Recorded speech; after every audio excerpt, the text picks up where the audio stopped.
Hey, I'm Jerry. Hey, I'm Aaron. And this is Retro Rehab.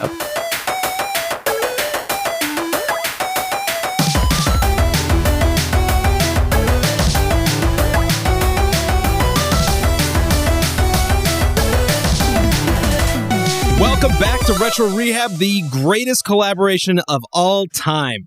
On today's episode, we are going to be talking about the games that made us rage as kids, and also show some love to the Analogue Pocket, because I feel like we haven't showed it enough love. I can never show it enough love, and we're going to show it some love today. Also, we're not going to revisit these childhood video game trauma alone. Today, we are very excited to have a guest joining us. You may have seen them playing some sort of handheld console behind a Denny's or something, or maybe you heard them on a podcast called Fun and Games. Of course, I am talking about none other than the one and only Matt Storm. Matt Storm, welcome to Retro Rehab. Thank you. Thank you for having me. I'm really excited to be here. I would have thought Aaron was sick of me by now because we just recorded last week and then sent me a side quest. But yeah, I'm happy to be here. I love the show. I thought y'all did a wonderful interview with Vim, who I was also honored to have on my show, talking about legends and talking to legends in the preservation space never gets old. And your interview was great because it was equal parts goofy and quite serious. And I loved that. But yeah, I made him laugh a couple times. I was proud of that. Yeah, I mean, that's all you got to do, right? You make the person who's super serious laugh. That's the goal. But yeah, I'm happy to be here. I love the show, and I'm excited to be a part of it. Please let the record show. Please let the record show that I convinced Matt to give Chrono Cross a try. Yeah. Hallelujah. Yeah, Praise the heavens. By the time this episode comes out, the episode that Aaron did, his second episode on side quests, was about Chrono Cross, which I was skeptical of because I disliked it as a kid. But you made some good points, so I'll probably give it another shot later this year. We'll see. We'll see if that actually happens, because I also have a million games in my backlog. But we're gonna carefully considering. Yeah. Maybe we'll just do a follow-up episode later where I come back on and talk about exactly retro what PlayStation RPGs. Yeah, cool. Hell yeah. Games I took for granted. Yeah, right. But before we get into all the juicy content today, we got to talk about some news. So, Aaron, what could possibly be new with retro right now? Tell me. Give me the lowdown. Give me the sauce. Okay, get the gun away from my head. First of all, Vimms Lair, holy shit. Oh, God. What a morning, man. So, yeah, confusion and panic happening all over. Basically, a lot of Nintendo ROMs had been taken offline with like a little note on the site saying, at Nintendo's request. So everybody's mind immediately went to like, no, Nintendo, no. But it turns out to be just, it was like DMCA trolls or something that ended up getting them taken down. Yeah. And then Vim, I think you were emailing with him, and he said that I don't want to chance it, basically, which, yeah, don't chance that. Take him down.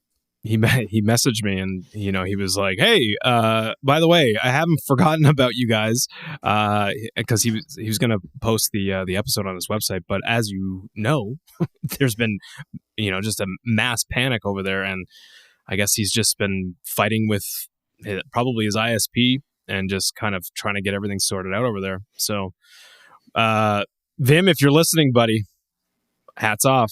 Keep up the good work. I'm sure you're going to pull through this because you always seem to.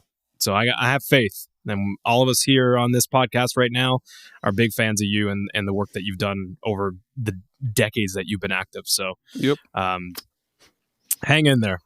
Grateful that at least the pages for those Nintendo first party, to be clear, it's the Nintendo first party games. Like the pages are still up. You just can't download the games right now. So at least the cataloging part of it still exists.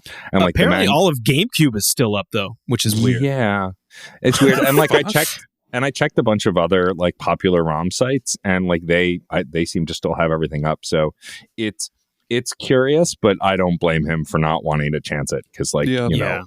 It's expensive if it goes to legal action, and you don't want to mess with Nintendo because you just end up paying them. Like, there's no winning that. So yeah, you don't win. Wouldn't it be wild though if this was like the first case ever that he was like, "Fuck this," and he like lawyered the fuck up and was like, "I'm taking all this Vim money and I'm lawyering up," and he just beats Nintendo. It would be on the national news. It would be on 60 Minutes. It'd be everywhere. Don't meander with the Nintendo.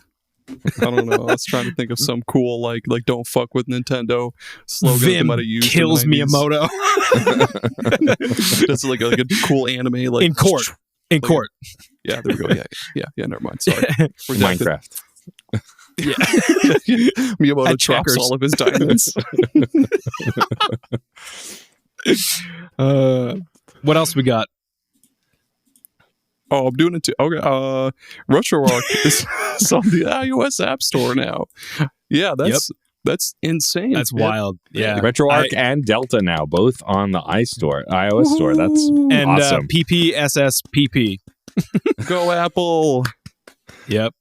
I swear to God, man, somebody at Apple for sure was just like, they were like, all right, Nintendo's fucking around too much. We got to show it to them. Like they're like, because, and it's funny because Vim mentioned on the last episode that the Delta app going live made his site crash. Yeah. So like, I would probably guess that part of the reason why now his site is coming under fire is because now there's just like this new awareness spotlight being put on. Yeah. Oh, that sucks. Which is great and unfortunate at the same time.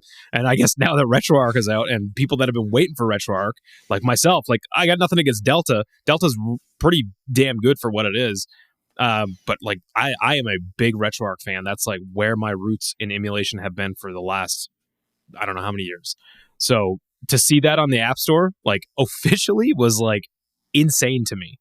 And then like I started thinking about too, like I never really put it together that the App Store is also on Apple TVs, and you can also get these emulators on Apple TVs. And if you were smart about it, you could set up your save state and save folder on your iCloud drive, and then you could have cloud saves so that you could be playing on your phone, and then you could just go to your Apple TV and then just continue from there. What the fuck? Okay. Yeah, that would be awesome, actually. Yeah. Yeah, I don't know. I don't even know if that works. But I mean, you never know. It makes sense.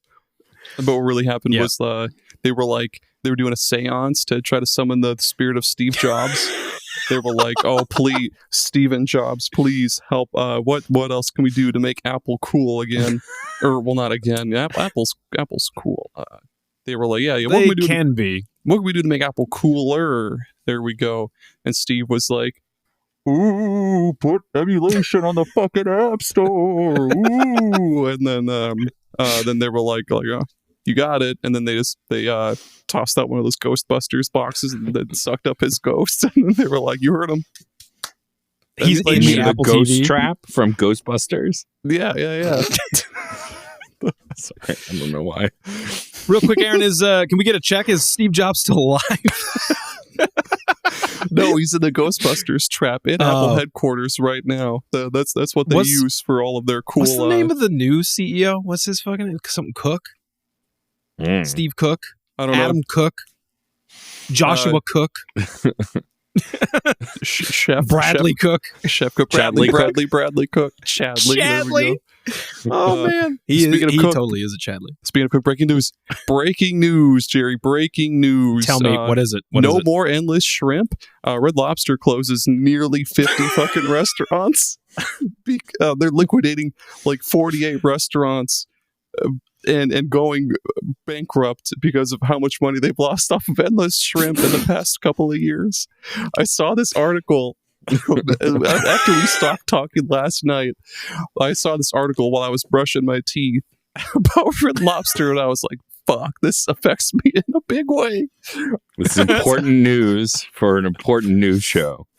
It is. So, Red Lobster, if you're hearing this, I'm very sorry, but also I wish you the best or something. Endless shrimp is a godsend, though. Two tragic stories in one episode, like Vimms Lair getting attacked and no more endless shrimp. Are you crazy? World's ending. World's what ending as we know to the it. World? 2024 claims another. First they got OJ, shit. now they got endless shrimp. Good Lord. Oh, good God Almighty. Oh, shit. Ooh. Yep. I feel like after that, we need a Mario oof. Yeah, we got to get a Mario oof. There it is. Gotta love Mario oof. 2 more. I'm sorry, Charles Martinet. It sounds like you're getting the shit kicked out of you. Yeah. Oh man, when you got hurt in Mario 64, I felt bad. Like just the noises he created. It was awful. Oh my god, that is a good idea for an episode. I'm just gonna say it right now. The best hurt sounds in games. Oh my god, there's so many. I feel like Link though takes the cake. I feel like I heard his knees snap in half and then go up into his chest when you get that yeah, when you jump from too high. Yeah. Oh man. Yeah. I can't think of any really off the top feel of my head.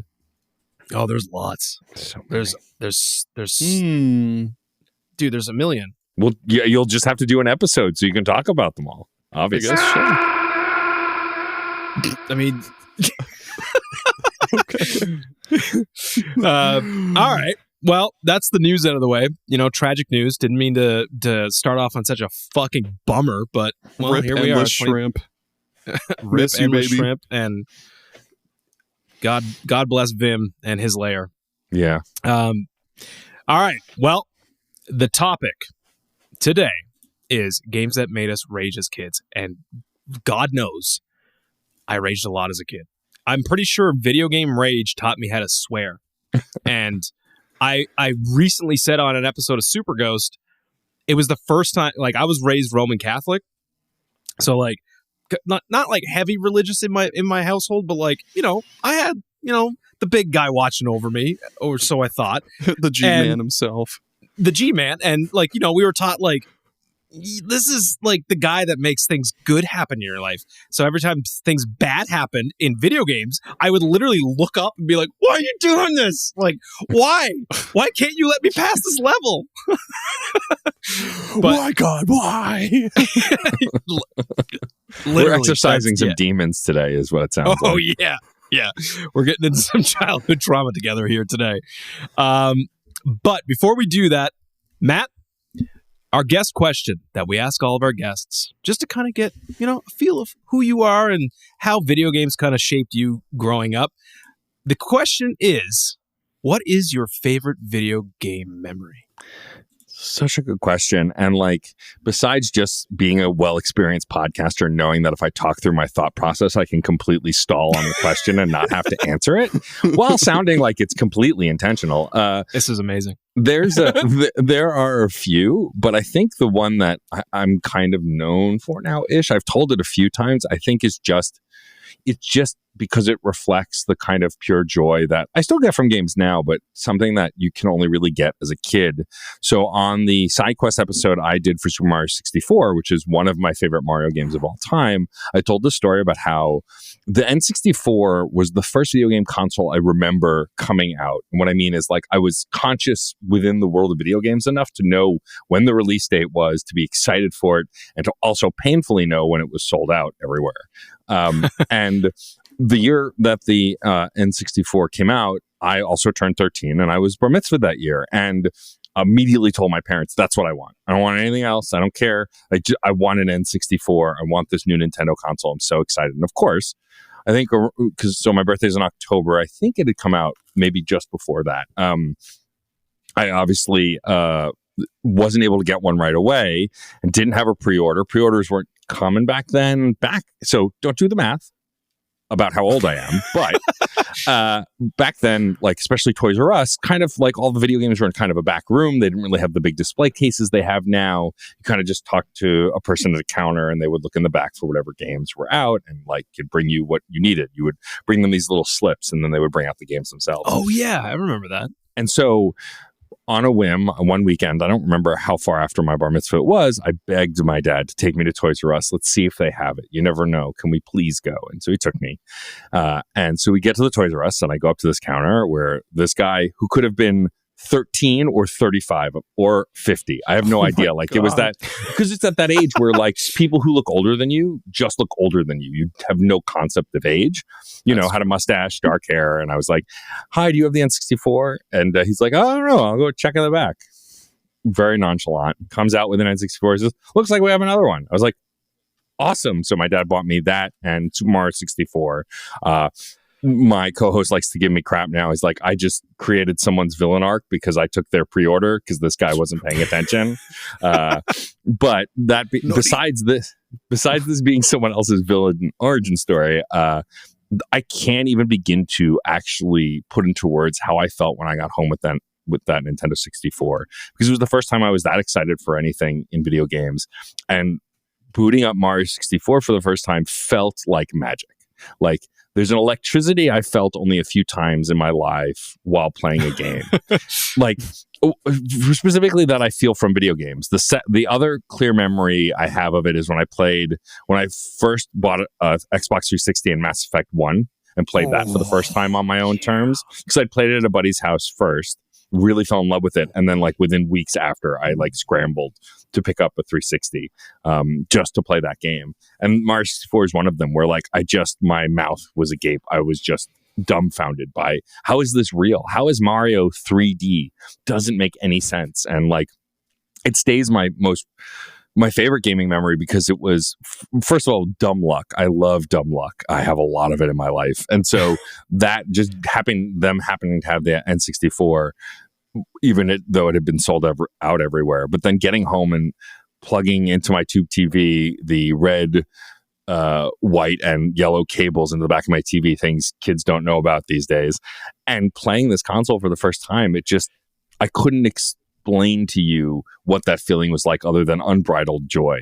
And again, other games have given me that, but I think there's something special about this one because it was kind of the start of my journey of like more critically paying attention to video games. And like, I'd go on to, of course, get the Wii at launch and some other stuff at launch, and then some other consoles not at launch. And like, I think the N64 specifically was the pivot point of, I'm not just getting games that have been out forever because I want to play them and I heard about them, and now I'm like, I'm actively reading GamePro, Game Informer, Nintendo Power, looking forward to games coming out and becoming the kind of video game player that I am today. That moment was pretty pivotal for it. That's amazing. That's such a nice story. Yeah. That's why I love that question. Cool. Video game memories are crazy, man, because like that's the thing. Everybody's video game memory is going to be unique, and that's a cool story. Do you remember holding that controller for the first time and not understanding a single goddamn way to hold it? No, because I'm an intelligent person, Jerry. Every complaint I hear about, I don't know how to hold the controller. I just did that to Jerry. No, seriously though, like I did, like I held it and I was like, wait, do I hold it in the middle? Do I hold the sides? What? And then, but you play Mario 64 for a few minutes, you're like, oh, I hold it in the center and on the right side.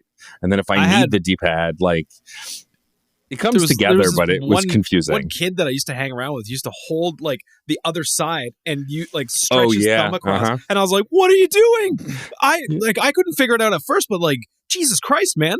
What are you doing? We're children, and like his hands like didn't reach that well. Do I have a fucking story for you? Okay, so there's there's kind of like in Super Pod Saga lore, if you will. There's like kind of a little another villain, Andrew M. I don't know if anybody's ever heard of Andrew M on the show. Okay, this other motherfucker. Hang on. The other M. I'm getting a controller for demonstration. So this motherfucker. So we'll say middle and right, I don't know, it's mirrored on my camera, but he would hold the control stick like this, and like a he would like put holding a teacup, he would put the controller on his lap. He would put the controller on his lap, then he would two finger the control stick, and then use his like one finger on his other hand to push the buttons and shit. Oh my god, he used the controller like an arcade stick. That's wild to me. Yeah. He's a total madman. I have no idea where he is now. God bless you, Andrew M., wherever you are, but wherever you may roam. Someday this guy's going to find your podcast and be like, what the fuck? I fucking hope not. I might get assassinated if so. Remember, he's a half wolf demon, dude. Yeah, that's true. It's true. Element ninja of lightning or some shit. I forget. I had a cousin that used to hold his controls like he would hold it this way. So like a keyboard almost? Yeah, like a keyboard. It was like he would hold it and he would use his pointer and his middle finger to use the D-pad, which was absolutely bonkers to me. And yeah, I remember like I seen him play video games probably first before I even started playing them, and I remember like picking up a controller and going, why does he hold it so stupidly? Like it's not that hard to figure. I was a child and I was like, isn't this the right way? Amazing. Yep. Also, before we get into our childhood trauma of raging, Matt, you and I have had some lovely discussions about our analog pockets, and I felt like it would be a miss if we didn't shed a little bit of light on this amazing console and maybe shame Aaron for not owning one yet. Yes. Even though he keeps trying to hold out for one of those glow in the dark ones, and buddy, that was a one-time thing. Those I know, buddy, it's not. It's not going to happen. I really want the transparent ones, but yeah, I know it's I was awesome. so mad. The transparent ones got announced like a month after I got mine. I was so mad. I got a hot take about the transparent one though. I don't really like that I don't like how the buttons look, because like the buttons, they don't really have like, I don't know, the look and the feel of like the original ones. I got a white one, and I got the white dock as well, and it looks, oh my god, that's the thing about the Analogue Pocket. You can say what you want about the company. The company is like, it's okay, but the hardware, so Jesus pretty. Christ, the hardware is like top notch. I cannot believe how good the hardware is. Yeah. I got the black one. I didn't get the dock because I didn't think I needed it. And I don't, because I have a million USB-C wires at this point. So I didn't see it necessary. But yeah, I love it as well. It was one of those devices that when it was announced, I was like, I don't need that. And then over the last couple of years, I got my hands on a EverDrive for the Game Boy Advance. And I was like, all right, well, I should get an SP to play this on, which my co-host helped me find. Jeff, shout out to Jeff Moonen. He found me one for a decent price. Booted it up, and it was a first gen one. So the backlight is not a real backlight. It's like a front light shining on it, which is still better than no light for the Game Boy Advance. But like trying to play some games, I was like, this looks okay, but I don't know. What about an Analogue Pocket? And at one point I had been able to save up a bit of money. I think I had already started to save for the next Switch successor. And I was like sitting on a pile of, whatever it was, the $200. And I was like, or I could just buy the Analogue Pocket now. And they came back in stock, and so I bought one, and it's kind of changed my life. It's my go-to. Well, in the sense that like it's the only video game console that doesn't feel like work, even when it's work. Like, because I'm often playing old things from my childhood. I got the cores working on it, so I have all the old like 8 and 16-bit consoles on it also, and like I really just enjoy it so much. It's one of it also harkens back to the original Game Boy, which is one of my favorite consoles as well. And also the first time I booted up one of my favorite Game Boy games of all time, the original Kirby's Dream Land. So it just looked so good on the LCD screen, like the HDifying. It's a 1440 fucking screen. It looks so crispy. Shit. Yeah, dude. It makes like, it look really like good. how my favorite phrase, and I think you guys use this phrase too, is like how I remember the game being. It's not how it actually looked when I played it, but it displays the game how I remember it looking. Yeah, so sharp. That's and so clear. A huge thing for me with the Pocket, and the same thing with the Mr. FPGA. Like the way that I'm playing like stuff on the Mr. like with PlayStation and like N64 and stuff like that. I'm like, this is how I remember this looking, like nice and crispy and sharp looking. But like, I remember back in like probably like 2017, I started collecting retro games, and I quickly realized, because all I was trying to do was rebuild my childhood collection. That's all I wanted to do, and then it was just a fucking downward spiral into depression. That's how it always goes.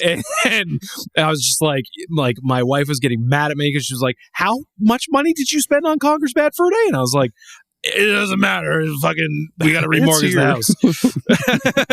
It's here now. Actually, I didn't have that one, but I did have Mario RPG, and I paid like $70 for that thing. Wow.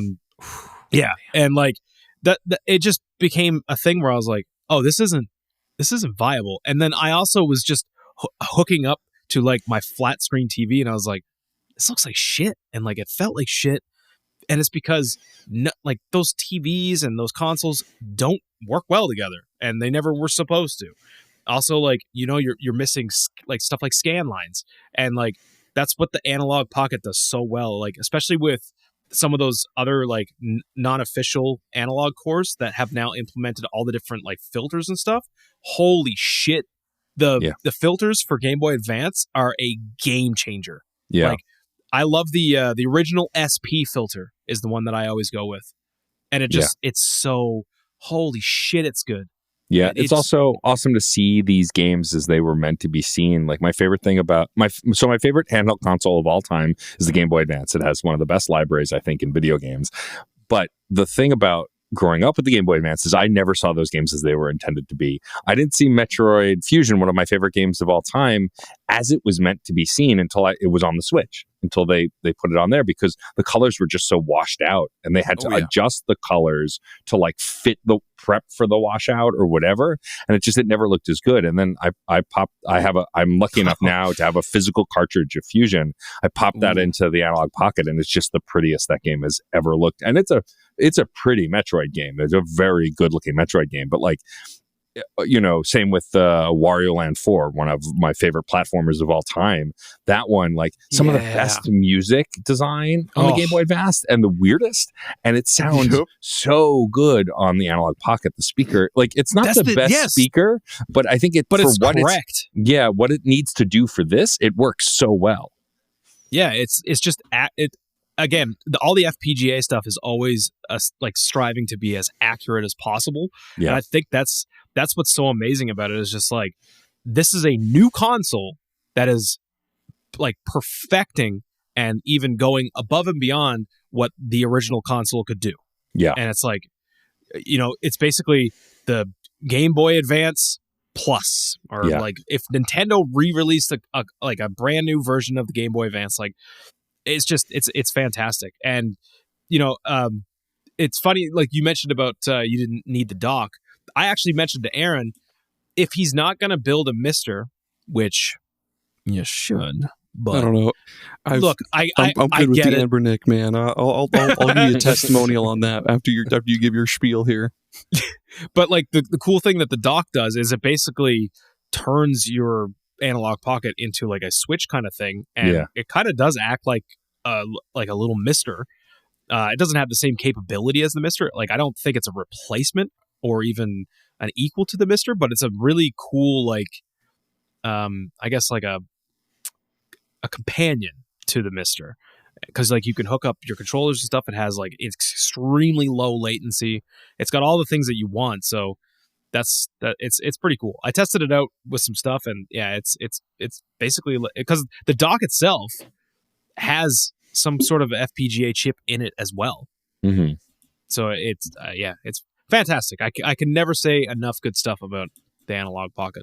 So I mean, and I love all of that, Jerry. And I also another thing that I love about having the Analogue Pocket is, so I don't know how much both of you follow Shantae. It's one of my favorite franchises by Way Forward. I've never played one. Never played one. So good. They're all okay, tell me the best one. Tell me the best one right now, and I'll start playing. Shantae and the Pirate's Curse on the 3DS. Yeah? Yeah. Okay. They're all good. The Game Boy game hasn't aged perfectly, but I think it's still worth playing. But the third game in the series is still by far the best. But anyway, there was supposed to be a Game Boy Advance game that was going to come out, and then because they were so far behind after making the Game Boy Color game, that the DS was going to be the main thing by the time they were ready to release a game. So they started over and built a new game from scratch for the DS, that Game Boy Advance game set in Purgatory. And then last year they announced, it was last year, they announced that they're going to go back and finish that Game Boy Advance game. And not only are they going to finish it, but they're also going to put it out on a Game Boy Advance cartridges, as well as the Switch ports and all of the other stuff they've been doing. Oh, no way. And so I pre-ordered a purple, see-through, atomic purple cartridge of Shantae Advance, which is going to come out, I think, some point this year for the Game Boy Advance. And so I'm going to be able to put that right in the Analogue Pocket and play this missing Shantae game. And like, I love the franchise. I think it's great. They're all good. Some are better than others. But like, being able to get now this game that fills in, there are gaps in the story. They're not huge. It's not a hugely narratively important game. It's mostly about the mechanics, but like, there are some holes in some of the narratives of how the characters met. And it was because they just kept the story going in hopes that they would eventually be able to make this missing game. And so they are now. And having the cool. Analogue Pocket makes me so excited because now I can play this game as soon as it comes out, and I know it's going to look great. Nice. That's really cool. I love it when I didn't fucking McDonald's just recently release like a Grimace game Oh, yeah, for the yes. Game Boy Color? Yeah. For Game Boy Color for Grimace's birthday. Yep. What a dumb, stupid, awesome thing to do. Yep. Man, I really want to get an Analogue Pocket. Probably more. Well, the Mister is just really fucking expensive, and it's a lot. Like, it's a lot. The Analogue Pocket looks cool, but then I also don't have much of like a physical collection of handheld games. I mean, I have. If it could Which play is also DS games, fine. if it could play DS games, I'd be fucking set. I've got like a million DS games because I love that and the 3DS. But the Anbernic is pretty fucking dope too. Like whichever one you get, I have one that goes up to Dreamcast and PSP, and that's pretty cool. That is pretty wild. Yeah. And it's got all sorts of filters you can add to it too. I mean, yeah, it's probably not as accurate as FPGA, but it's Well, it's still running pretty cool. RetroArch, I think you said, right? Like that's what Yeah. it's All Retroarch. yeah, which I mean, again, I love RetroArch. I think RetroArch is fantastic, and what it's done for the emulation community is like it's like the king in my opinion. Yeah. Like yes, there's like standalone emulators that can do better and more accurate, but for what it's worth, RetroArch is just easy. Like I mean, Yep. it is kind of a like if you didn't know anything about emulation, you pick up RetroArch, you're probably going to be a little bit like taken aback because it can be complicated. But I mean, now that they have like the run ahead, which reduces like the latency and stuff, Yep. all that stuff is like making really, really good improvements to how high level emulation is coming around. But I will Yeah, say the this, Anbernics- Aaron. Yeah, Oh, go no. ahead. I was just going to say also the not having a physical library part, like I don't. I have a handful of Game Boy games because the Analogue Pocket has a micro SD slot. You can just load it up with the cores and a bunch of ROMs, and just it go to runs Vimms them Lair, baby. as well. Yeah, Fuck.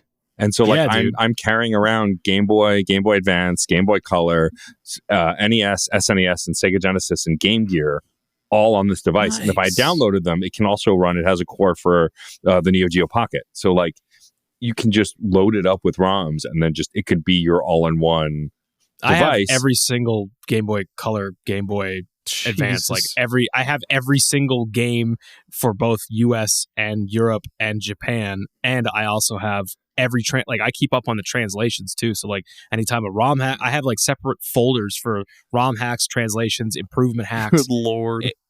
Yeah, I could literally just give you my SD and be like, here you go. Man, I don't Welcome know to if I heaven.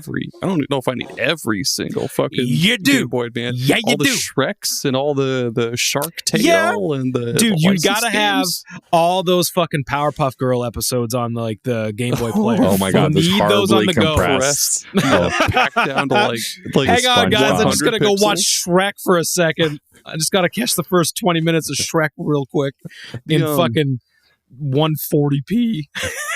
The really fucking cool thing about the Anbernic devices too is that it can do up to so many consoles, but yeah, it doesn't require any coding like some of the other fucking what's the other brand of handheld things? A Neo? No, there's another brand of handheld consoles out there that can do Steam up to Deck? like no, not Steam Deck. That one's easy to set up. I even could do that. Yeah. So playing my I don't know. PS2 games in peace on the Steam Deck, they actually run really well. Like I played Max Payne for the first time on the Steam Deck, the PS2 version, and it was a blast. Oh, nice. It looked great, sounded great. Yeah, it was awesome. Hell yeah. Let's just skip what I don't know where the fuck I'm going with this. I'm just the Anbernic is just easy to fucking use. It's so easy. I mean, Everything's so fucking easy. I literally just pop my SD card into my laptop, drag and drop as many ROMs as I want into it, pop it into my fucking Anbernic, restart emulation station, and bam, another copy of Mole Mania, baby. nice. You should just start calling that thing the Tabernacle. Every time you say Amberneck, it sounds like you're saying Tabernac. I keep thinking of the band Anne Berlin. But shout out to Feel Good Drag, best song ever made. Listen to it. It's a great song. Anne Berlin rules. Yeah, thank you, Matt. Thank you. You're welcome. I got you. Well, what do you think? You want to get juicy here? Want to get into the sauce? I'm already sauced. You want to revisit some childhood trauma together? Yes. Yeah. This is the way to do it. Let's go. Bring out the olive.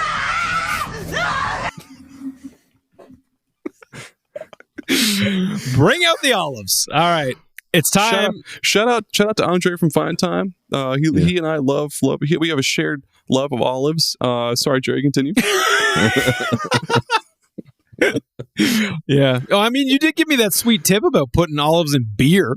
Yeah, it's got to be. Holy shit, Miller Genuine Draft. Damn. So you got there. Whew, I'm getting popcorn brain already, man. All right. Well, let's get into the sauce. Bring out the olives. It's time to talk about games that made us rage as kids. Are you guys ready? Let's do it. Okay. You know what, Matt? You are the guest here today. I would like you to start off by sharing with us some trauma. All right.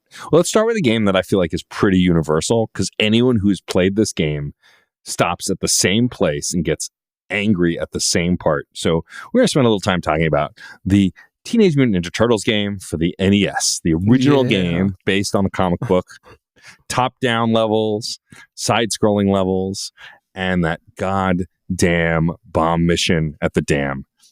Everybody got stuck there, died there, game over there. If you happen to get past it, you would die shortly after. And one of the most rage-inducing moments I had with this game is when I was in college, often my friends and I would have LAN parties and get together, hang out, bring a bunch of consoles, old ones, new ones, play. And this friend of mine who went by Egghead, whose actual name I can't even remember in this moment, Egghead was very good at retro games. Like, the harder the game, the better. And so he's like, oh, I can get past the dam stage in the Ninja Turtles game. I can actually get to the Technodrome. And we're like, what? And so he did. He spent a couple hours and got there. Then when he got to the Technodrome, he said, all right, he said, I'm done. I can never beat the Technodrome, so I'm not going to play anymore. He's like, what do you mean you're not going to play anymore? You're at the end of the game. He's like, no, but Shredder's impossible. I was like, all right, well, I'll do it. And so I played and I tried and I tried. And I don't throw controllers anymore because they're very expensive. But as a kid, all the time. Yeah. You chew on those. Like, I love this Turtles game so much because I spent so much time with it as a kid. But like, just one of the most impossible, rage-inducing video games I've ever played. What, the dam level, is that the underwater thing with all like the electrical fucking seaweed and shit? And you have to go to each bomb and disarm it. And if you don't go in the right order, you'll blow up because there's a bomb that's like tucked away to the side that if you swim past it, you won't have enough time to swim back. It was the worst. Literally the worst video. And it lends to underwater levels, which are notoriously not great either. Probably more on that later. But like that one particularly. I've played this. It required like pinpoint accuracy, like pixel accuracy to not touch the electric seaweed. It was insane. It was insane of them to make a game that difficult for the time. And if you touched it at all, you got electrocuted and it would stall you and like you just had to keep swimming and then you'd get iframes. It would fuck up your rhythm and shit. Yep. It was the worst. Easily one of my most hated memories about a video game. And yet I still go back to that game and play it every so often and then get to that stage and go, nope, I'm out. I remember just cruising around because that's the one. It's like top down on like almost like a world map where you get in like the Turtles van and just like drive around and shit. Yep. I remember I was like, this game is amazing, and I'm just like driving around the turtle van, and then my older cousin was like, you're such an idiot. Like, why are you doing this? Like, you're not even in a level. And I was like, I'm having a good time. She was like, no, man, go in the level. And then I was like, oh, this game sucks. What the hell? I was having a good time until you showed me what the actual game was. Game sucks. Yeah. Fuck off, Cheryl. I was doing good. I was having fun. Ruined my good time. Was her name really Cheryl? Probably. I don't know. You're like, I don't know. She's dead now. Oh, shit. Aaron, I see you also share some underwater stress Boy, in did your notes. Hit me with it. Any underwater level in Super Mario 64, probably more back in the day because I was a dumb kid with no like hand-eye coordination and or dexterity, but like nowadays it's all right. But yeah, back in the day I was always like, why the fuck does he go up when I push down and like down when I push up? And like sure, the music was chill as fuck, but the levels Isn't it a weird contrast? Yeah, for that level, like the music is just like the most. Like, oh man, that I could listen to that song. Like I want that song played at my funeral because it is so good and so just like chill. But then you get down to the depths. Mario's fucking drowning and shit, like holding his face. Dude, the Mario drowning animation scarred me. Yeah, dude, brutal. Same with like it's so bad. Same with like the little jingle that plays and like Sonic when you're drowning, where it's like, it's like, oh fuck, is he really gonna die? Is the game over? And then you hear him choke like the. Yeah. It's the worst. Also, like Mario, but Mario also in that game controlled pixel perfectly until you hit the water, and then he suddenly had tank controls. And I was like, what the hell? Like, why? Why is this so bad? The rest of the game is so perfectly like tuned, and then you hit the water and it's all over. It's just like, this is terrible. Were either of you scared to death of that eel? Yes. All the time. Yep. Horrifying. And the piano. The piano in the ghost house. The piano. Worst jump scare in video game history still to this day. Like, I still jump. And I know it's coming, and I still jump. It's awful. So mean. Such a mean jump scare. Can go fuck itself, yeah. The water levels in Super Mario Bros. 3 also can get fucked because that was the only one that we had for a while was Super Mario Bros. 3. And yeah, dude, just trying to basically like it was like Flappy Bird before Flappy Bird. You know, you just tap A to not touch shit, and then if you do touch shit, dun, dun, dun, dun, dun, dun, dun, dun, fucking dead,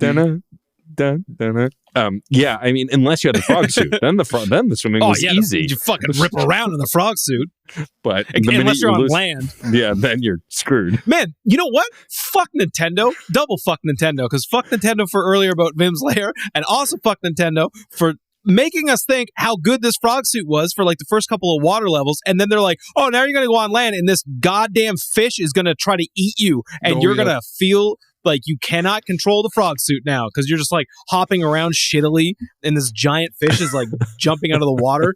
That was so bad. Like, because I mean, the first few levels you're like, oh, this is amazing. This frog suit is so crazy. Like, move perfectly in the water. And then as soon as you get to the second or third level with that big bastard of a fish, that was also bad too. Fuck the angry son too, dude. As a kid, I was like, "What the he was fuck? Bad. He's like homing in on me. He's impossible to dodge, Mom." My mom would just be like, "Shut the fuck up! It's a game." Friend of the show, Dave Jackson, literally quit Mario Brothers 3. He notoriously hasn't played a lot of retro games, but played Mario 3 and said that stage shouldn't exist. This game sucks. Like, and it doesn't. Mario 3 is one of the better Mario games, but he was so mad at the sun, and I don't blame him because that stage is incredibly cheap. It's the worst. Rip Dave. Oh fuck. So I actually thought of something as I was prepping for the episode that I actually didn't put in my notes. I think one of the times that I just felt so defeated, like, I mean, like, I still have like sympathy for little Jerry for this moment because it makes me feel so bad. I was playing Secret of Mana as a child, and my older cousin was like she didn't give a shit about video games and stuff, and like I was trying to, like, you could, Secret of Mana, one of those games you can't just save anywhere. It wasn't like a Mario game where like after a castle it saved or whatever. You had to get to an inn and then you had to save. And I had just finished beating a really, really tough boss that I struggled with like bad. It was it was like the tiger at like the castle. And It's a while after that before you can actually save, because there's a lot of dialogue, and then like you have to like go talk to like, you know, the elder person or whatever. And this bitch came in and was like, "Okay, we got to go now." And I was like, "Well, just hang on. I'm in the town. I just need to go save." She was like, "No." Oh, turned it off on me. What the fuck? Yeah. Brutal. Yep. It was bad. I had one and I kind of like that too, but I'll let you finish. I thought you were done. Sorry. I was just gonna say I will never like patch that scar. That scar is deep. No. All right. Fuck. My little brother. I forget how old we were, but he was probably like 4 or 5 maybe, and I'm like maybe, I don't know how much older I am than him. Maybe like 10 years, 8, 9 or 10 years. Anyway, so I had this big, like, well, not big. I had this awesome village on Animal Crossing on the GameCube. And my little brother decided, like, I want to play Pikmin. And then he saves over my fucking save for Animal Crossing. Oh. I think that's what happened. Or he corrupted my save file. It was something like that. Basically, my entire save on Animal Crossing got fucked. And I was like, why would you do that? Why? And this is like fucking 10, 11-year-old me. Shaking like, him. Why? Why did you do that? Your brother's just like...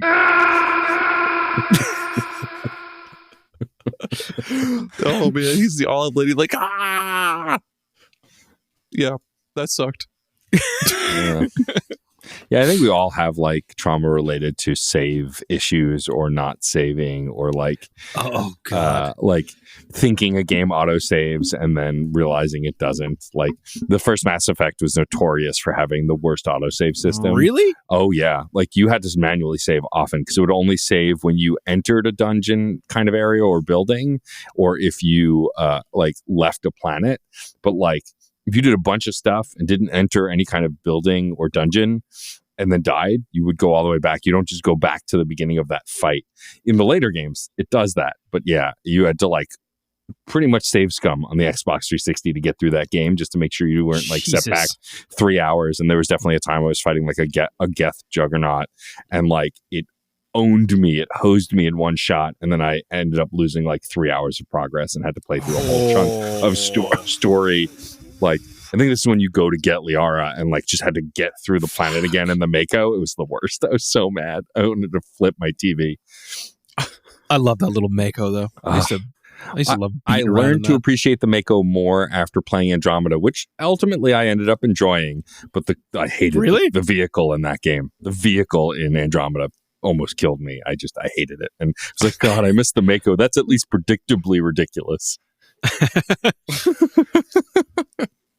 I one of the things I put on this list, I actually realized that I am, you'll hear me talking about this on, if you listen to Super Ghost Radio, you'll hear me mention this. Donkey Kong Country 2 was the game that I learned how to swear on. And it was due to the level where your controls are backwards and you're so get this, here we go, another swimming level, okay, and your controls are reversed. Why? Because it's like this toxic, it's like a toxic water or something. So like your up is down is up, left is right kind of thing. Like it's totally fucked. Now it wasn't until years later that I was like, I flipped my controller upside down and I was like, oh, now this works. I can do this, I guess. And it was actually not that bad. But back as a child, again, being raised as a Christian, which clearly not now, and maybe because of this game, I just remember playing this level and just like cursing at God. Like, also, again, Mom, I hope you don't hear this episode. Just cursing and being like, "You're such a fucking asshole! Why can't you just let me beat the game? I'm God, so close!" Dude. Like, and then like my mom was like, "What did you say down there?" And I was like, "Nothing. I'm just playing my games, Mom." Like, And I was like so fucked up over this, like going to school and stuff and like telling my friends, like, you guys wouldn't understand, man, just like what this game is doing to me. Like, I feel like it was like a full week of just like playing this level over and over again because I was determined. And like, you know, my mom, it got to the point, I think it became obsessive to me because like I was allowed to rent a game every Friday after school. And that, I remember that Friday, my mom was like, hey, do you want to go to Blockbuster and get a game? I was like, no, I have a game to beat. And it just, I had to beat it. And I did get through that level. But then there was a level after that, very shortly after that, where there's like lava rising and you have to use that stupid goddamn spider and shoot at spider webs and then click the button to make the web. And you had to like, fuck everything about that. I did not beat that until maybe 5 years ago. Fuck that spider. But I love Donkey Kong Country 2 and I love Donkey Kong Country 3 as well. And that game made me rage quite a bit too. Yeah. See, and that's the thing. We rage about these, but I love them.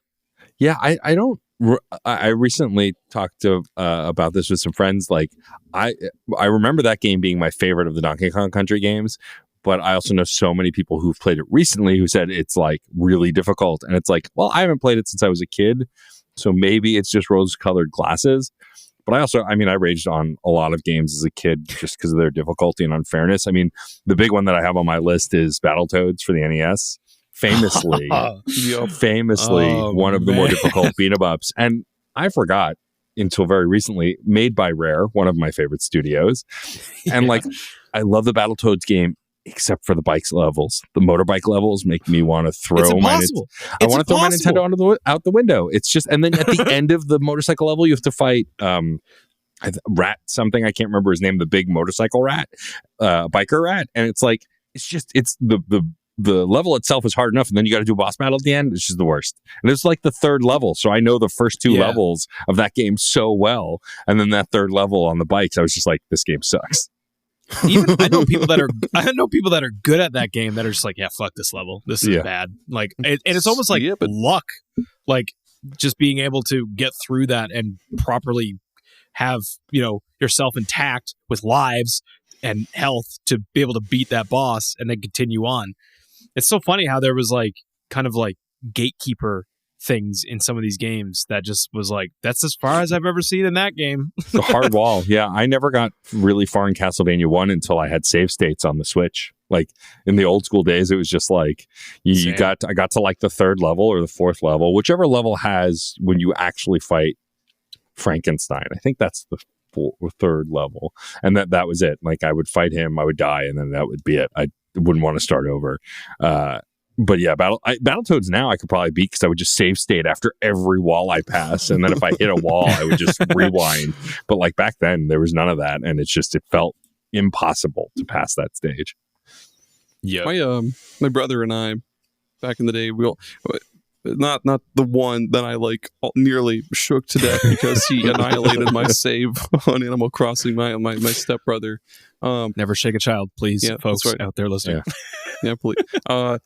We would take turns trying to get as far as we can in Super Castlevania 4 without like running out of continues or whatever. And the furthest either of us could ever get was, I forget if it was like a boss fight with Medusa, but like Medusa, something with Medusa. We would get up to that, and then we would just get destroyed because she was impossible for little kid us.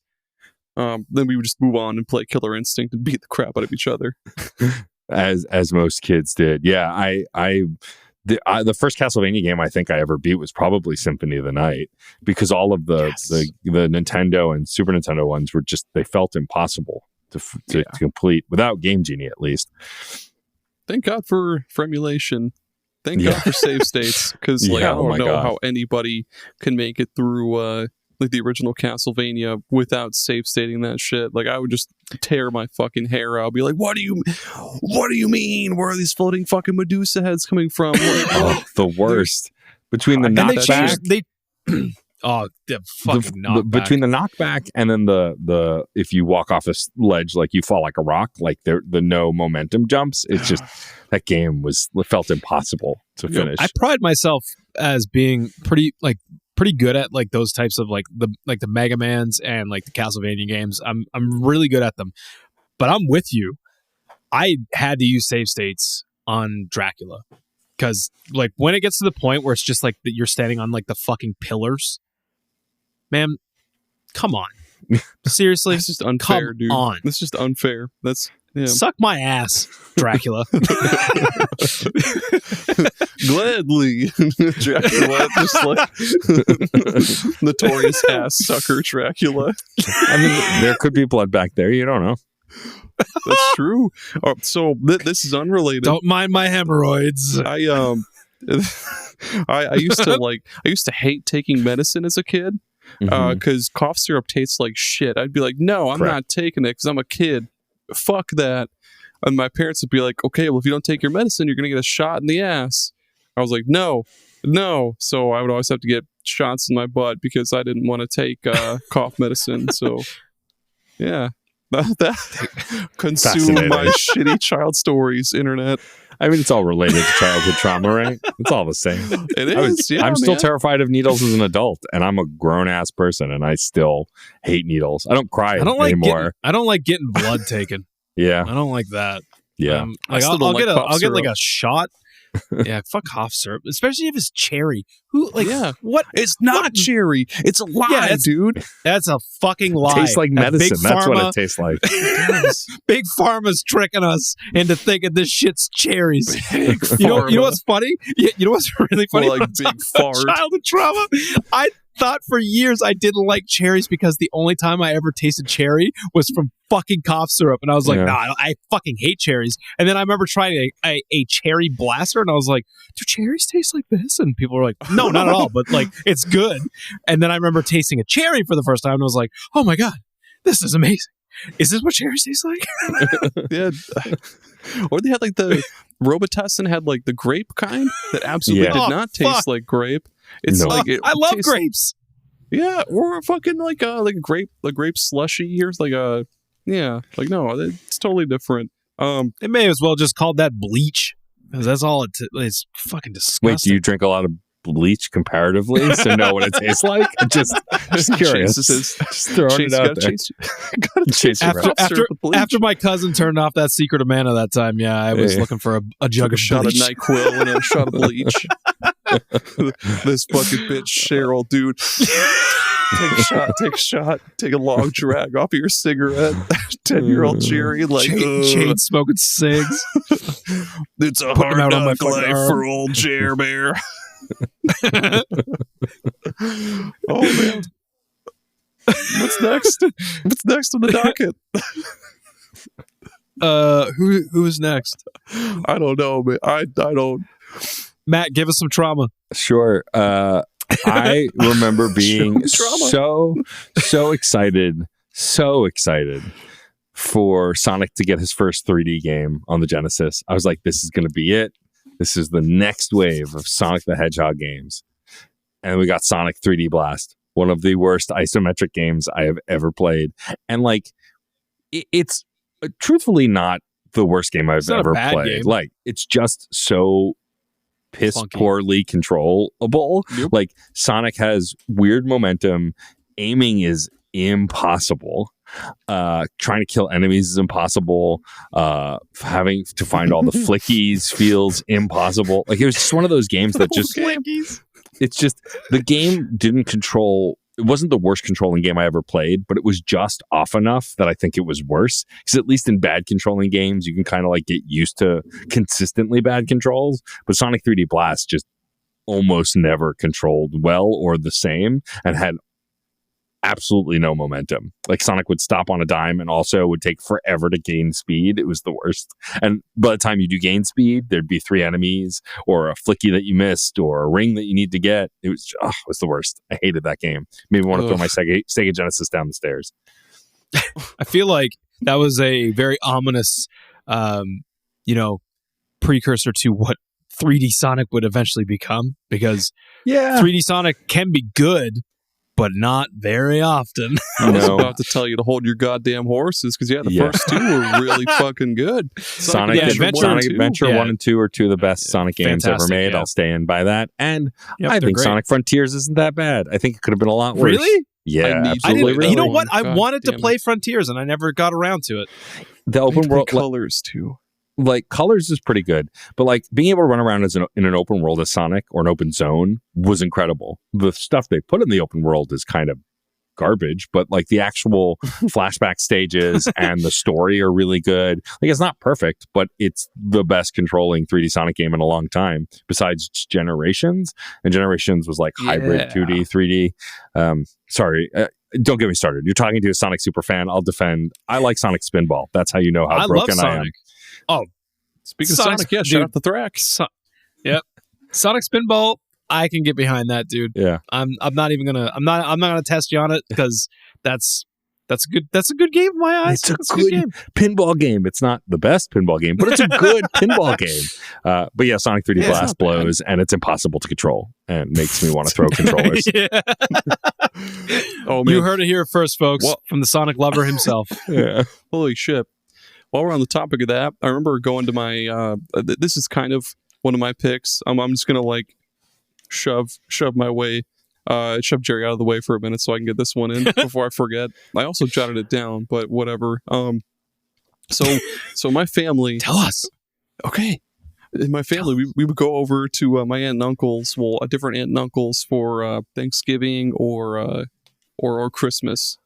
And my one cousin's had an SNES and Kirby's Dream Course, and so we would gather around, take turns playing Kirby's Dream. No, we'd play co-op or something. I forget. Yeah, there's a co-op. There's no player mode. Yeah. Is there? Yeah, I didn't know that. I'm pretty sure. And yeah, we would just take turns playing Kirby's Dream Course or play at the same time or something, and I would just get so fucking mad because like dumb kid Aaron, again, I was a fucking idiot as a kid and I didn't understand anything. I was like, why is he going off the map? How are you supposed to get him to the hole without falling off the fucking map? I didn't say.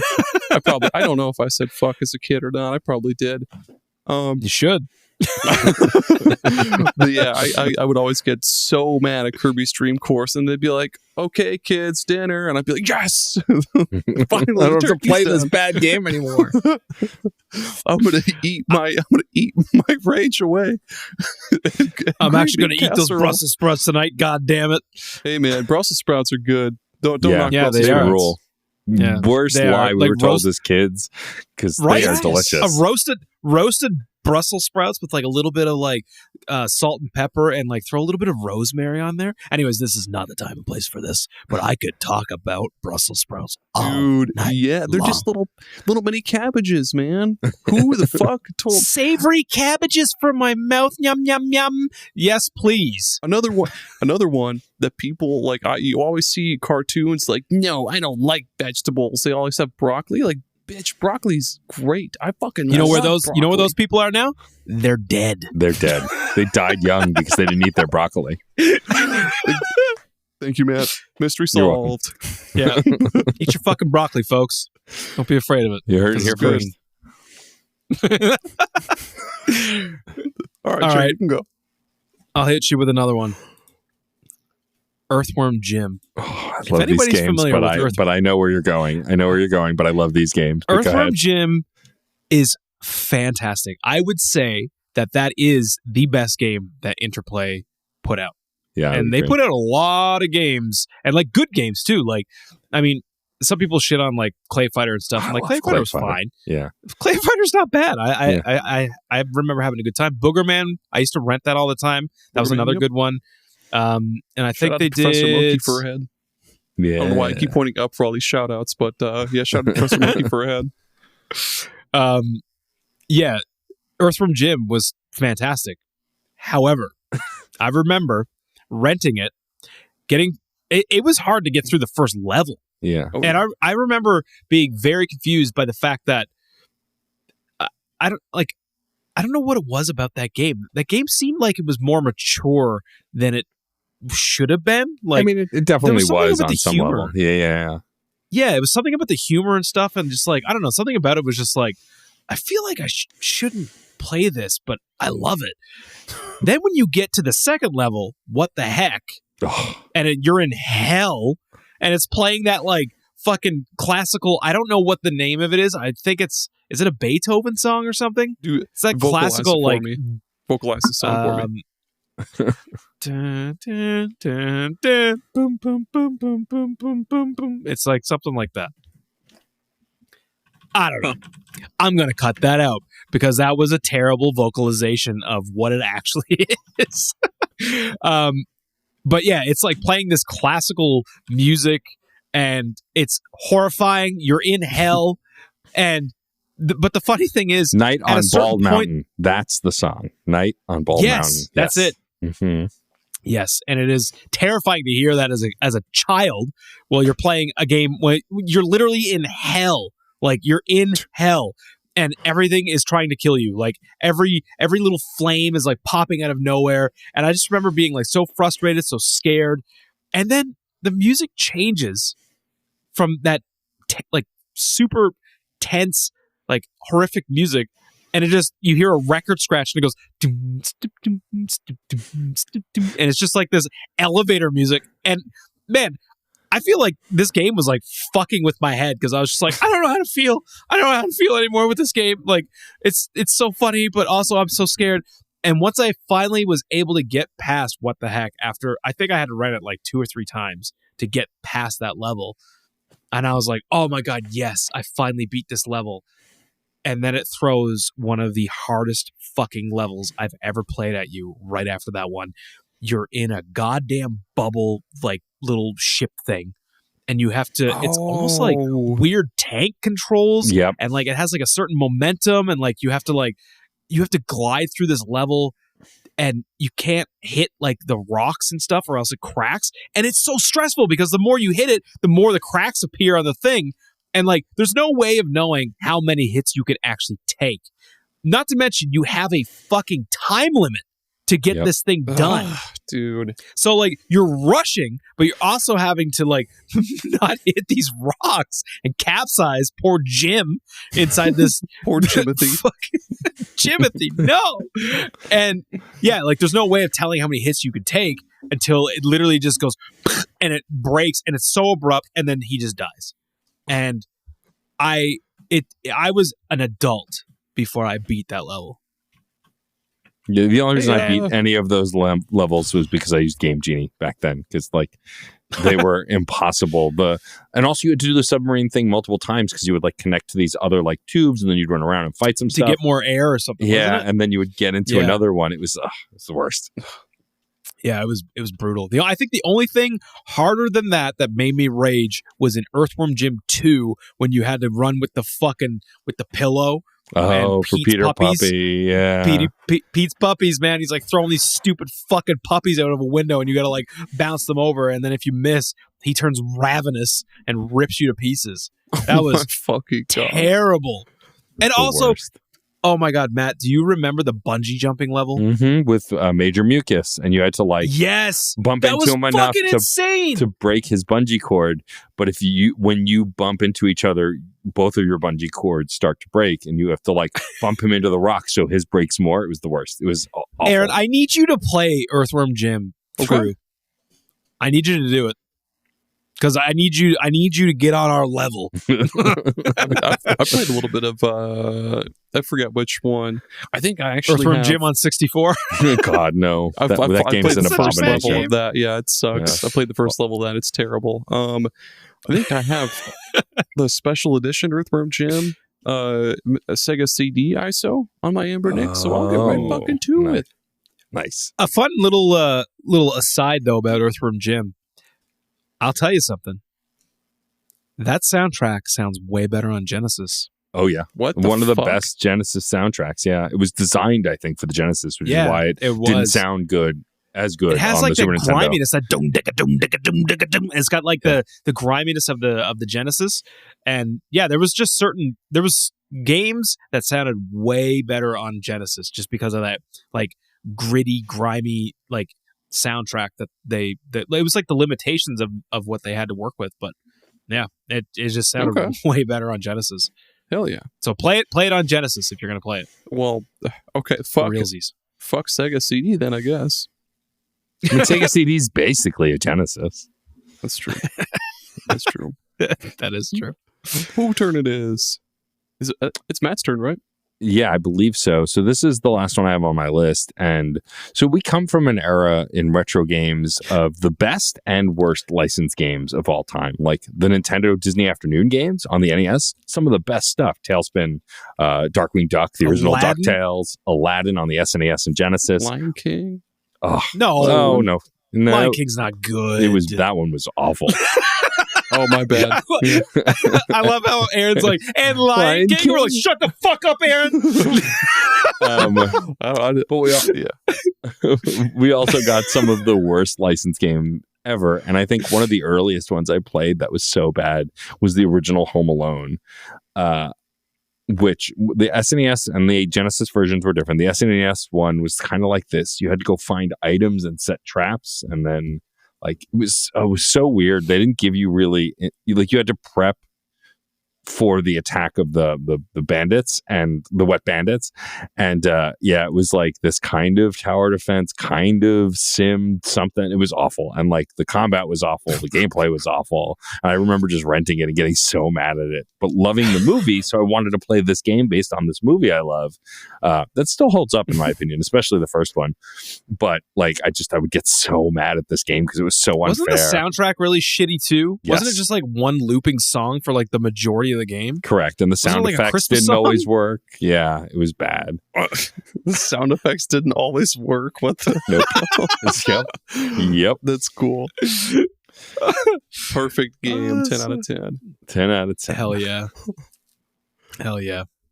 Aaron, did you have another thing? Mm-hmm. I sure do. Okay. Have either of you ever played Marvel Nemesis: Rise of the Imperfects? When I saw this in the notes, I got a brain blast because like I forgot this game existed, but then I looked up the cover and I absolutely played this game. I really, but remember absolutely nothing about it, Aaron. So re-enlighten me. Yes. Okay. So it was a like a top-down, I guess, like brawler, kind of a fighter, a little bit. Yeah, the story mode you play through, and you can unlock more characters and stuff. So you have like Wolverine and Hulk and shit like that. Human Torch, I believe, and also Storm. And yeah, you have all the Marvel characters that you know and love. And then there's this other side called the Imperfects, who are like I'm going off the top of my head here. There's one called Hazmat, who's like a sticky, gooey Spider-Man. Legion, who's just like a big, strong guy who has like the souls of like 1 billion people inside of him or something stupid. And then, there's Paradigm. Fuck, my friend. So when you're playing multiplayer, only one person can be like one character, right? Like if someone picks Wolverine, nobody else can be Wolverine. So my friend Brandon, if you're listening to this, Brandon, which you're probably not, fuck you, he would always pick Paradigm. And Paradigm's like the best character in the fucking game. Whenever we play multiplayer, he would auto-lock Paradigm. Like, I would get distracted by something. And Paradigm, she can like teleport all over the goddamn place. She's impossible to fucking hit because, yeah, the teleporting and stuff. So I'd be like, dude, stop! Like, pick a different fucking character next round. Pick a different character. And he'd be like, oh, okay, man. Okay. And he would just fuck around with me. And then next round comes around and he auto picks Paradigm again. And I'd just be like, dude, I'm fucking done playing this game with you. I'm going upstairs because my bedroom's in the basement. So I'd stomp upstairs like a little baby. It's I mean, when somebody doesn't pick Paradigm, it's a fun game to play with friends and just goof around and just have a great time. But if someone does pick Paradigm, I'm not playing. Do you guys remember the first time you bit a controller? It was probably Dark my Souls. Dark Souls. That's Super a good Nintendo one. for me. Yeah, Super Nintendo for me. It was, what game was it? Oh, it was Super Mario RPG, and the only truly difficult fight in that game, fighting Culex, and I got like oh my god 2/3 of the way through that fight, Like I'd killed like I think 2 or 3 of the crystals, and then he one-shotted my whole party, and like I definitely bit my controller. I was so mad. Like I was so angry. Oh my god! I've never beat him. I've beat Mario RPG so many times. It's one of my favorite games of all time. I've never beat him. Oh, I keep telling myself I'm going to beat him in the remake just to kind of make amends. I'm stupid. Her name is Paragon, not Paradigm. Holy shit! Oh yeah, well, same thing, right? 6 to 1, half dozen another. I'll send a picture of this bitch that I hate so much. She's got like cool arm blades, and like she seems cool, but then no, somebody take the wheel. I will drive us off a cliff. Well, I think it's a good way to transition to hear a word from our sponsors, and then hit our folks listening here with our closing and our random recommended games. What do you say? Let's do it. What say you? Everybody loves pizza, right? What if I were to tell you? I like pizza. Oh, okay, yeah. Matt, do you like pizza? I mean, if I'm gluten tolerant, so I liked pizza when I could eat it. Don't they have like cauliflower they crust? They do, yeah. It's fine. It's not really pizza. It's not real pizza. You remember, I come from where pizza was invented. I'm from New York, so like this is where real pizza lives. Hashtag not my pizza. What if I were to tell you that pizza itself is doing a Mario crossover? You got Mario themed pizza toppings, hey, and other video game. No, pizza is doing a crossover with all sorts of retro games. You've got Mario Mushrooms. You've got the wall chickens from Castlevania. You've got. I heard they're bringing Yoshi eggs into this. Yeah, cracking some Yoshi eggs. Fried Yoshi eggs. That's a bit. Yeah, but it's kind of like that Filipino cuisine balut when the Yoshi is still kind of alive inside of it. So like they're all over the pizza as well. They also like you can get a squid substitute on the pizzas, but they're made of bloopers from Mario. You know. If you pay extra, there's a secret menu item where Wario just farts on your pizza for you. Yeah. Well, he puts extra garlic on it first, and then rips a fatty on there. Also, all the vegetarian pizzas just have live piranha plants on them, and you have to fight for your food. Are you getting all of your ideas from Jerry's shirt? Pretty much. It's really working for me. It's helping a lot. I'm looking at my Banjo-Tooie poster over here, and they also do like a honey-coated crust on the pizza. That's pretty good. Also, don't fret, folks. If you get a pizza delivered and you open up that box and there's nothing in it, that's just the boo. Yeah, that's the boo pizza. It's invisible, but tastes delicious. Oh, it's so good. You just have to pretend. Right, exactly. I was going to go with pretend harder. I was going to go with like the boo stolen like it does in Mario Kart. Fuck that, I guess. Yeah, they didn't say anything about that happening. They just said that the boo pizza, you can't see it. Anyways, we got to get paid for this. Remember, we got to say the right things. That's right. What was the other 2 things that they said? Fuck, we're fucking this up so bad. You're gonna lose your sponsorship. Come on, get with it. Shit, fucking Aaron, I thought you had the read. Do you have the read? Where's the read? Where's the notes? Oh, get the notes. Wait, hang on. Let me quickly Google all video games. Wasn't there a Waluigi thing? Was there a Waluigi thing? I'm struggling to think of other random shit. Oh, and you can get Sonic chili dogs on top too. Just they'll put together the perfect chili dog. Just slop on a dog, more slop, and then right on top of your pizza. Boom. Dun, dun, dun, dun, dun, dun. Here's your fucking pizza. And then you can get like Donkey Kong bananas on there too. Banana pizza, no joke. Yeah, that's really good. Link, you can just pour a fucking glass of water on there, I guess. I don't know what. Or Lon milk. The cheese is made with Lon milk. There you go. Gotcha. You can also get Bayou Billy's machete just thrown on there for good measure to cut your pizza with. Also, they don't serve jellyfish on pizza, but they are serving rare Metroids, which is basically the same thing. Ooh. Same kind of stain. Totally edible. Spicy. Yeah, completely safe. What's the word? Here we go. They're vegan. Inside Metroid sashimi. Yeah, exactly. Metroid sashimi. Yeah, you've got the bloopers. You've got Pokemon? I don't fucking know. There's a full Squirtle shell on there. Don't worry, folks. He was killed humanely. Oh god. Ooh, get the invincible lollipop from Kirby just stuck right in the middle there. Yeah. There you go. Spicy pizza with that invincible lollipop. Spice it up. That's what we say here on Retro Rehab. Then your waiter comes up to the table. He's like, fresh ground Pikmin, and he's like, blue, please. He's like, it's like, ah! That's the Pikmin dying sound because you're like shredding its entire body away. Ah! This is the second time we've done that to Pikmin now. Rip Pikmin. Rip Pikmin. If only I played those games. Rip Pikmin. Rip Pik. Rip Pikmin, but thank you so much for... Hold on. If you happen, this just in. This is me doing the finger in the ear? Yeah.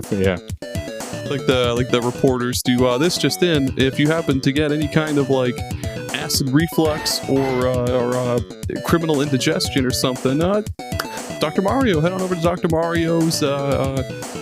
This is a dual ad with Dr. Mario's emergency hospital. Yeah, emergency intestinal distress medication. Dr. Mario's got it. Level.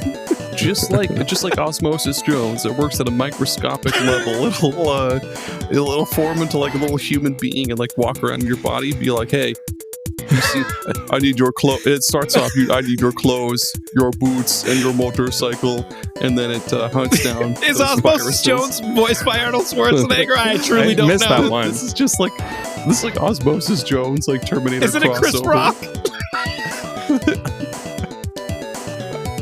I'm not gonna do a Chris Rock impersonation because I can't do. Legally, you're not allowed to. Yeah, my attorney's so say it, the ad read. I don't know what this ad is anymore. Hey, Osmosis Jones Terminator crossover, pizza and Dr. Mario. Mm-hmm. Thank you for your sponsorship. Give us money. Well, you know what time it is now. You ready for this? Ready, Matt? You're about to hear this for the first time. Nobody else has heard this yet. Ready for this? Yeah.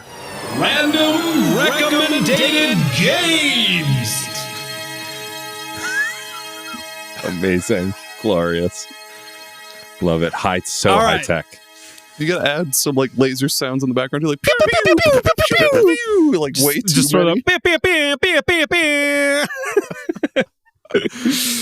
All right. It is the saddest but most generous part of Retro Rehab.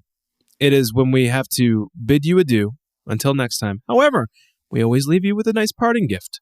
And today, we have a guest here who's going to also be able to give you a nice parting gift with a random recommended game. And Matt, why don't you go first? Why didn't you let the folks know what the fuck is up and what they should be playing next? Sure. This game. I'm going to recommend one of my favorite Nintendo games that no one's ever heard of, and one of the earliest games Game Freak has ever made. Do you like Pokemon? Well, this game has nothing to do with it.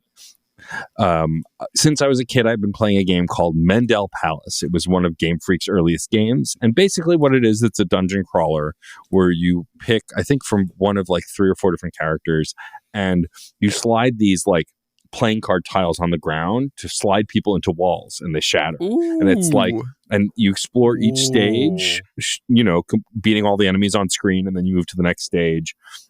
And you compete in the Mendel Palace, and then when I think you climb to the top, and then you win. I don't remember the narrative super well, but like it had this fun mechanic where you're just kind of moving around, puzzling out how to like shatter these characters the most easily because you defeat them by slamming them into a wall. And as a kid, I had no idea it was made by Game Freak, but recently when I was looking up, I was doing research for something, probably a Pokemon episode of Fun and Games. I was just looking into Game Freak's library besides Pokemon, because I know they'd done that like Little Town Hero game and a few other things. And I was like, I wonder what else they made. It turns out they made one of my favorite games from my childhood that no one has ever heard of. The expression on Aaron's face as we were recording about what this game was like is usually the look I get when I recommend it, but it's an NES game. Oh, folks are always looking for NES gems, and this is one of them. It's not super difficult from what I remember. It was a lot of fun. It's really quirky and weird. The visuals are really interesting. The music's really interesting. Yeah, I can't recommend it enough. Hell yeah. I'm definitely going to check that out. And you said it's on NES? It is on NES, yeah. I'm gonna be throwing that on the old Mister, or maybe the Analogue Pocket while I'm laying peacefully in bed. I'm excited to hear about your pick, Jerry. I've never heard of this game before. Really? Yeah. Have you ever heard of the TV show? There's a TV show? Yes. So I got both you guys. So here's the thing. Oh, Super Widget. Yeah. If you look it up, you're gonna know. You're gonna know. I remember the TV exactly show. what I'm talking I remember about. the Widget TV show now. Yeah. Yep. So Super Widget was a platformer by Atlas on the Super Nintendo, and I used to rent it a lot, and I thought it was really cool. It's actually a very good platformer, action platformer, kind of like Kirby, because you get different powers and you can change into different forms, and there's a lot of them. There's a lot of different forms, and they all do different things, and they help out in different situations, and there's bosses and stuff, and it's just an all-around really good action platformer. For anybody that likes Kirby, 100% check this game out. It's also strange back then to see Atlas making a platformer like this. So it's kind of a bit of a gem. But yeah, it is based on a TV show called Super Widget, which is great. I've never heard of that. Yeah. Yeah. It's a little gem from the early 90s. We had weird cartoons in the 90s. Yeah, we did. Remember oh my god, Ugly Martians? That was one. So that was a little bit later. That was I think feel like late 90s, early 2000s was But Ugly Martians, I think. I don't remember. Yeah. I remember the Super Mario Brothers Super Show. Absolutely. Do the Mario. Of course. Captain Lou Albano. It's the Super Mario Super Show. I used to fucking love that thing. But it was from side to side. Oh man.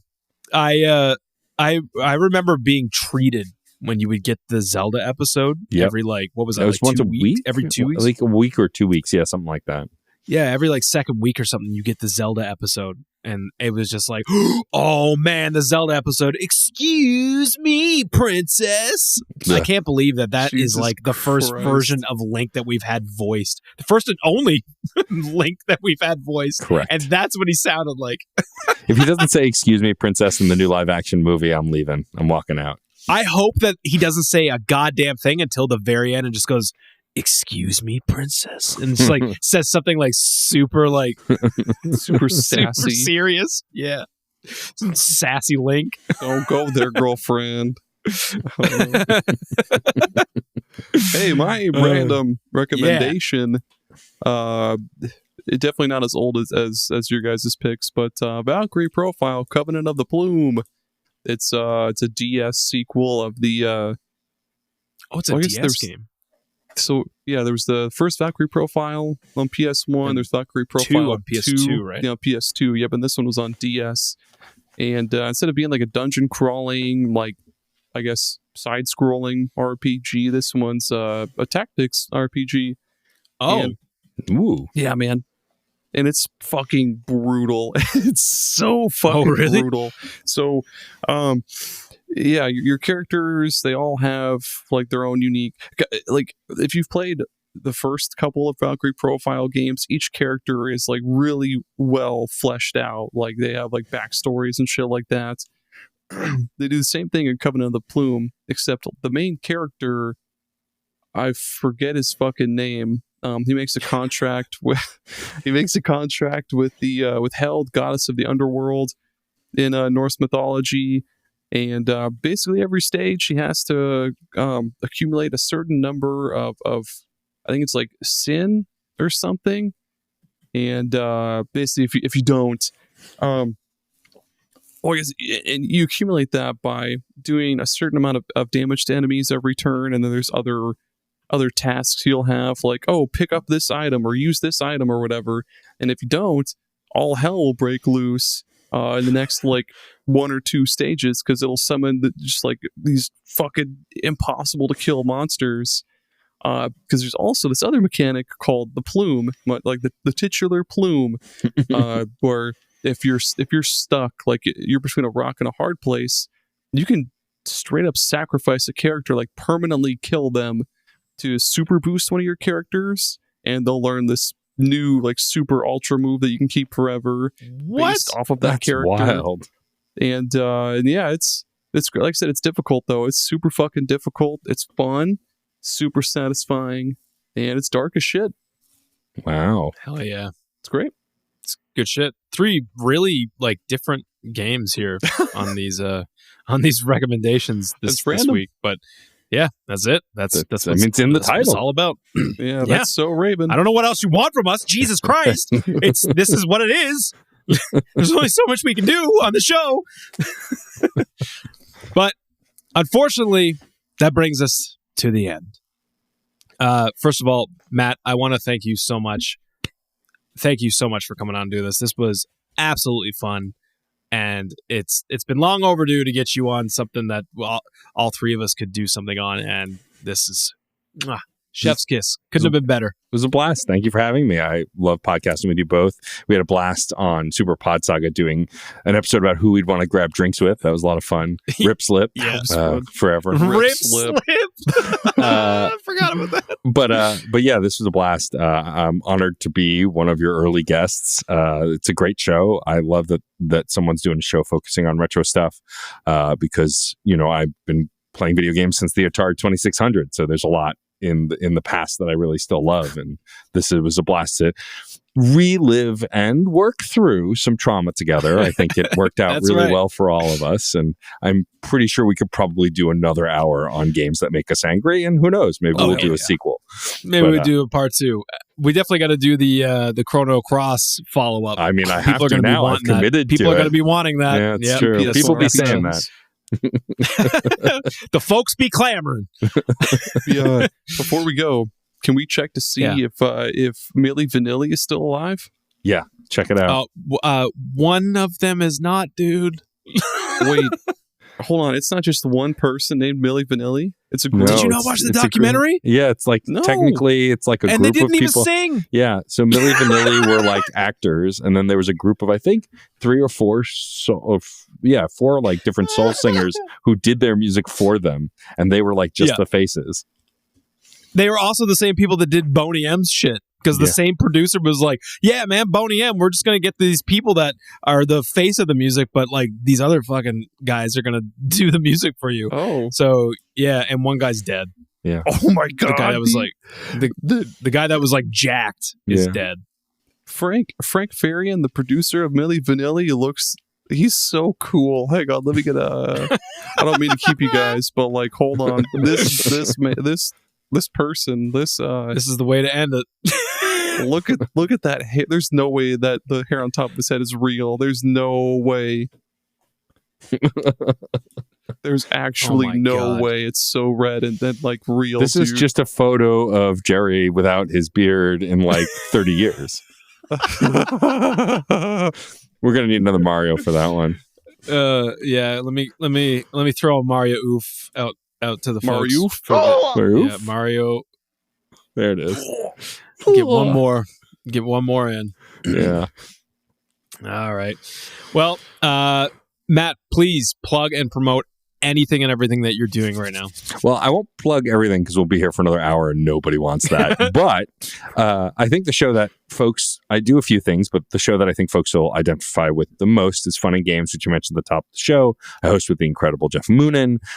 We mostly cover a broad range of topics, from interviewing developers about specific games. We recently recorded an episode with the head of Balloon Studios, who made Botany Manor, which is a really popular indie game that's out right now. That should be airing soon, which was a lot of fun. We also interview composers. We do retrospectives on game consoles, genres, specific franchises. We talk about signposting in video games, or like the best side quests in video games. It's just kind of like a way to celebrate gaming. And we have all sorts of different guests on the show. And then we also do a sub-series within the feed called Side Quests, which Aaron has done by the time you're hearing this 2 episodes on.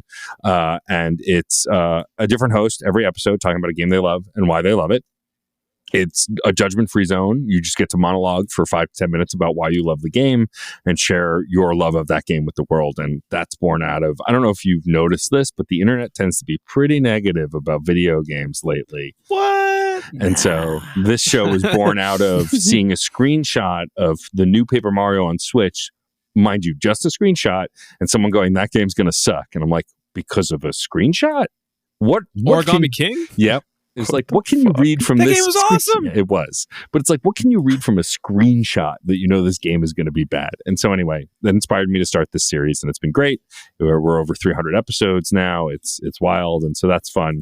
And then the other video game show I do is called Reignite. The first 3 seasons covered the Mass Effect trilogy. Then the 4th season was Andromeda, which I played for the first time. And now we're working on the Dragon Age franchise. It's become a BioWare retrospective podcast where me and my co-host Frankie build the lead characters to be as us, and then we pursue relationships and decisions based on how we would handle them, and then discuss why we made those choices. Bring on guests. Oh man, a lot of fun. We just wrapped up Dragon Age Origins, and we're going to move it on to Dragon Age 2 soon. And then who knows? Maybe there'll be a new Dragon Age soon, in theory, before we finish the series. But those are the 2 big ones. I have some other stuff I work on. I'm the editor for the Game Informer show, which is kind of a dream come true and a lot of fun. And yeah, if you want to find me, I'm DJ_Stormageddon in most places, except Blue Sky. I'm only DJ Stormageddon there because they don't like underscores for some reason. And then if you want to find links to all that stuff and the Patreon for fun and games, you can just go to djstormageddon.com. I have my merch store there. I have a Ko-fi there, Patreon for fun and games, links to all the podcasts, all my socials, all that good stuff. So thank you again for having me. This was a blast. And yeah, if you want to check out my stuff, God, the pleasure is all ours. Pleasure is all ours. Pleasure's all mine, God damn it. Let us fucking have the pleasure. Well, I'll pleasure you all right. Fuck you, let's have the pleasure. No, that came out wrong. Anyway. Oh, shit. Aaron, tell the fine folks that are listening here today where they can find us. They can find us at we got a new website for Retro Rehab. It's a mouthful though. It's podpage.com/retro-rehab.1 or -1. -1. But you can just going to get fixed soon. You can just go to Superpod for now. You just go to superpodsaga.com and click on the banner up top. It'll take you right to it. Super easy. YouTube at Retro Rehab Pod, Instagram Retro Rehab Pod, Twitter Retro Rehab Pod, Retro Rehab Pod everywhere. Check us out. Look us up. Yeah, look us up. Well, thank you again, everybody, for listening. If you love us and you love this show, please subscribe to us on whatever platform you want. Please leave us some reviews. Get those reviews going. We'd love to know what you guys think of these shows. And again, Matt, thank you so much for coming on to do this.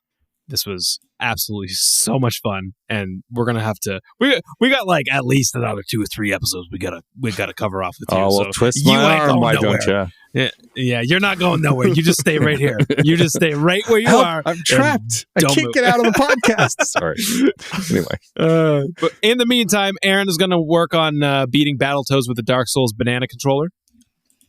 Sorry, Jerry needs to get surgery for cataracts caused by playing Virtual Boy for 18 hours straight. Oh my God. All right. Well, that's going to do it for us today. Thank you for listening, and we'll see you again. Bye.